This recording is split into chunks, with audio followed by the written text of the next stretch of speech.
बहुत गर्मी पड़ रही है, तेज गर्मी है। आप भी सुन रहे हैं, मैं भी सुन रहा हूं। तेज गर्मी के कारण से कई लोग समय से पहले काल कल्पित हो गए हैं, यानी स्वर्गवासी हो गए। लगातार धरा का टेम्परेचर बढ़ रहा है, यानी धरती माता अत्यंत गर्म हो रही है और यही सिलसिला जारी रहा तो कल हमारा और आपका और इस धरती पर जीव जंतु मानव सबका अस्तित्व खतरे में हो सकता है। मैंने कई विद्वानों से पूछा ऐसा क्यों हो रहा है, तो लोगों ने बताया कि पेड़ों की अंधाधुंध कटाई हो रही है और पेड़ों का लगाने की जो रफ्तार है वो बहुत कम है। हमारे पूर्वज तो पेड़ को पूजते हैं, पेड़ को भगवान मानते हैं और पेड़ भगवान है। जो अधिक ऑक्सीजन देते हैं उनको तो निरंतर अनादिकाल से पूजते आ रहे, बड़ हो चाहे पीपल हो, चाहे नीम हो, चाहे आंवली हो, ऐसे पेड़ों की हम निरंतर पूजा करते आए हैं क्योंकि वो प्राण वायु देते हैं। वो यदि प्राण वायु ना दे तो हम निष्प्राण हो सकते हैं, यानी हम मर सकते हैं। तो फिर हमको प्राण वायु चाहिए, प्राण वायु चाहिए तो एक ही मशीन है हमारे पास जो को प्राण वायु दे सकती है, उसका नाम है वृक्ष भगवान, वृक्ष देवता। उनको हमको बहुत बड़ी संख्या में और बहुत तेज रफ्तार से लगाना पड़ेगा ताकि ये तपन जो छाया देते हैं, शीतलता लाते, उसके कारण से कम हो सके और हमारे बच्चे, भाई, माँ बाप, हम सब लोग आसानी से जी सके। इसलिए आवश्यक है कि हम सब लोग पेड़ों की कटाई को रोकें, पौधे लगाएं, पेड़ बनाएं। ये सब हम सब लोगों को करना पड़ेगा। मित्रों, पेड़ क्या क्या देते हैं? पेड़ सब कुछ देते हैं। हम सब लोग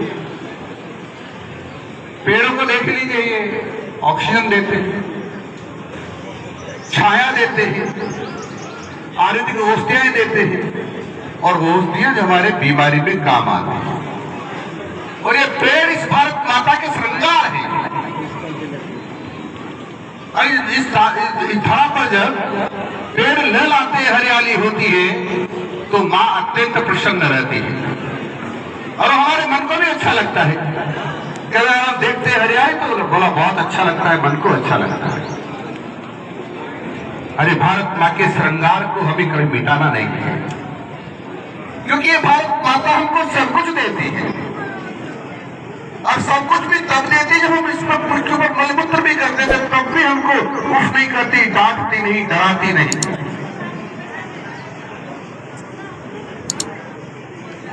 हमको पानी के पीने की कमी हो जाए तो हम बड़ी बड़ी मशीनें ला करके उनमें छेद करते हैं, धरती माता की छाती में छेद करते हैं, फिर भी वो कुछ नहीं बोलती, हमको पीने के लिए पानी और सिंचाई के लिए पानी देती है। जैसे जहांगीर साहब ने बहुत छेद किए थे, पाप किए ना बहुत ज्यादा, बहुत छेद किए थे। हमको खाद्यान्न ज्यादा पैदा हो, इसलिए हम नहरें बड़ी बड़ी मशीनें से बनाते, उनकी छाती में बड़े बड़े हल, पता नहीं कौन कौन सी मशीनें चलाते, फिर भी उफ नहीं बोलती, वो कहती है चलो मेरी छाती छलनी हो जाएगी, कोई बात नहीं पुत्रों, तुमको जिंदा रखने के लिए मुझे पानी और खाद्यान्न देती हूँ, दे दूंगी, इसलिए ये सब सहन कर लूंगी। जब ये भारत माता हमको सब कुछ देती है, सारे कष्ट सहकर भी देती है, तो क्या हमारी ड्यूटी नहीं बनती भारत माता को कुछ दे? हमको कुछ देना ही पड़ेगा। ये हमसे कुछ नहीं मांगती, इसका श्रृंगार भी मांगती तो हमारे हित के लिए मांगती है। और कोई ऐसा कपूत बेटा होगा जो अपनी माँ का श्रृंगार नहीं देखना चाहेगा। जो श्रृंगार करके मां रहती है तो बहुत अच्छी लगती है। बच्चे प्रफुल्लित रहते हैं, वह खुद प्रफुल्लित होते हैं। इसलिए मित्रों, मेरा आप सब लोगों से निवेदन है, क्योंकि पूरे विश्व में प्रेरणा देने वाली ये धरती है राजस्थान की, जहां मां अमृता देवी ने 363 लोगों के साथ अपने आप को बलिदान कर दिया था, परंतु पेड़ों को नहीं काटने दिया था, नहीं काटने दिया था। इससे बड़ा बलिदान करने का उदाहरण राजस्थान प्रदेश के अलावा किसी विश्व के किसी कोने में नहीं मिलता है। हम सौभाग्यशाली हैं, ऐसी धरा पर पैदा हुए हैं। अगर ऐसी धरा पर पैदा हुए हैं तो फिर हमको अमृता देवी मां से निश्चित रूप से प्रेरणा लेना चाहिए। और इसीलिए राजस्थान सरकार ने सारी जनता का आशीर्वाद लेते हुए, सहयोग लेते हुए जन आंदोलन के रूप में चलाने के लिए दिन तय किया है 8 अगस्त अमृत पर्यावरण महोत्सव। उस दिन राजस्थान में सबसे ज्यादा पौधे लगाएंगे ताकि हम इस राजस्थान की धरा को हरी भरी कर सके और इस राजस्थान की धरा को जो गर्मी है उसमें थोड़ा सा गर्मी कम करते हुए थोड़ा सहयोग कर सके। क्या सब लोग हमको आश्वस्त करना चाहेंगे कि धरती माँ की जो गर्मी है कम होनी चाहिए? कम होनी चाहिए क्या? तो कम तो कैसे होगी? पेड़ लगाएंगे। तो क्या जो हम 8 अगस्त को जो अमृत पर्यावरण महोत्सव है उसमें अपनी आहुति देंगे? पक्का? तो मित्रों, हमने निवेदन किया है, प्रार्थना की है कि किसान इतने पौधे लगाएंगे जितने उसके खाते में जितने बीघा जमीन है। पेट्रोल पंप चलाने वाले, गैस की एजेंसी चलाने वाले 300 कम से कम पौधे लगाकर पेड़ बनाएंगे। हमारे स्कूल में जो बच्चे पढ़ते हैं नर्सरी से लगाकर 12वीं तक, वो सब इतने पौधे लगाएंगे जितने उनके परिवार में सदस्य हैं।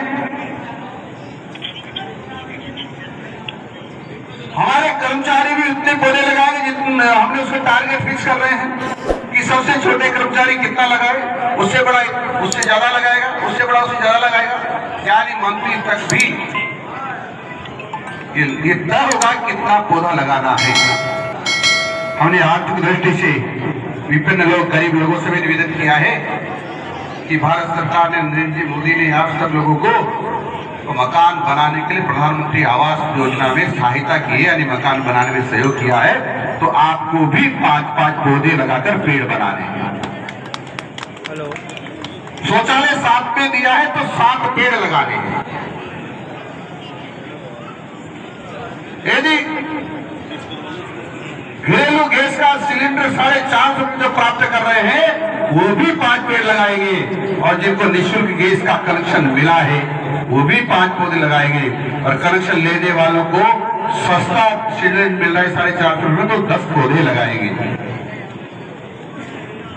इस प्रकार से सबसे निवेदन कर रहे हैं हम लोग, समाज सेवी हो, चाहे सरकारी अधिकारी कर्मचारी हो, गांव के लोग हो, चाहे वो गरीब हो, चाहे अमीर हो, चाहे वृद्ध हो, चाहे जवान हो, चाहे विद्यार्थी हो या फिर अफसर हो, सबसे मेरा आग्रह है कि सब इस अमृत पर्यावरण महोत्सव का जो महायज्ञ होने वाले 8 अगस्त को, उसमें सब अपनी आहुति जरूर दें, चूके नहीं।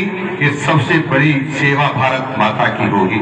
कोई ऐसा कपट होगा जो उस दिन पेड़ लगाने से चूक जाएगा। मैं ऐसा जानता हूं कि ऐसा यहाँ एक भी व्यक्ति नहीं बैठा जो पेड़ लगाने में सहयोग नहीं करेगा या पेड़ नहीं लगाएगा। अब पेड़ कहाँ कहाँ लगाने? हमने कहा सबसे पहले स्कूल की बाउंड्री तो उसके बीच में लगा दें, उसके सहारे लगा दें। खेल के मैदान की बाउंड्री है तो उसमें लगा दें, खेल के मैदान की बाउंड्री नहीं तो पेड़ों से बाउंड्री बना दें। हम सड़क के किनारे लगा दें, पगडंडी के किनारे लगा दें, खेत की मेड़ पर लगा दें, चरागाह में लगा दें, शमशान घाट पे लगा दें। जहां भी आपको जगह मिलती वहां लगाए, हमारा इस पे कोई नहीं कि तुमको कहां लगाना है, लेकिन राजस्थान की धरती पर पेड़ लगना चाहिए। अब कुछ विद्वान लोगों ने कहा दिवाकर जी तुम पेड़ तो लगवा दोगे तो जिंदा कैसे रहेगी। हमने सबसे निवेदन किया है कि जहां 200 पेड़ सराउंडिंग एरिया में होगा वहां हम उसकी रखवाली के लिए और पीने के उनके पौधों को पानी की व्यवस्था के लिए एक नरेगा कर्मचारी पूरे समय रहेगा, 365 दिन रखेंगे ताकि उसकी रखवाली भी करेगा और उसको पानी की व्यवस्था भी करेगा। हम वीडियो से सीओ से निवेदन कर रहे हैं कि आपको खड्डे खोदने में सहयोग चाहिए। कुछ तो आप विद्वान लोग हैं, अच्छे लोग हैं, सेवा भाव में लोग हैं, कुछ गड्ढे अपने खुद बनाएंगे, और किसी ने सोचा मुझे ज्यादा पौधे लगाने हैं और सहयोग चाहिए, तो हमने जिला परिषद को और विकास अधिकारी को कर दिया है कि नरेगा के कर्मचारियों से गड्ढे खुदवाने में भी वो सहयोग करेंगे, चिंता करने की जरूरत नहीं है। लेकिन पौधे ज्यादा से ज्यादा लगना चाहिए और इस अनुपात में लगना चाहिए कि क्या हम इस जो गर्मी है, तपन है, उसको कम कर सके। केवल रस्मी रूप से नहीं, आप अपना फोटो खिंचवाएं, हमको कोई आपत्ति नहीं, बड़ा बड़ा बैनर लगाएं, कोई आपत्ति नहीं, पर केवल बैनर फोटो बनकर रह जाए और पेड़ न लगे तो उससे बड़ा पाप कोई नहीं होगा, उससे कोई बड़ा पाप नहीं होगा। फिर आप सब लोगों से मैं प्रार्थना कर रहा हूं हाथ जोड़ के कि 8 अगस्त को सब अमृत पर्यावरण महोत्सव में भाग लें और स्वयं का, परिवार का, गांव का, मोहल्ले का, प्रदेश का, देश का सेवा करें। ये सबसे बड़ी सेवा है, इससे बड़ी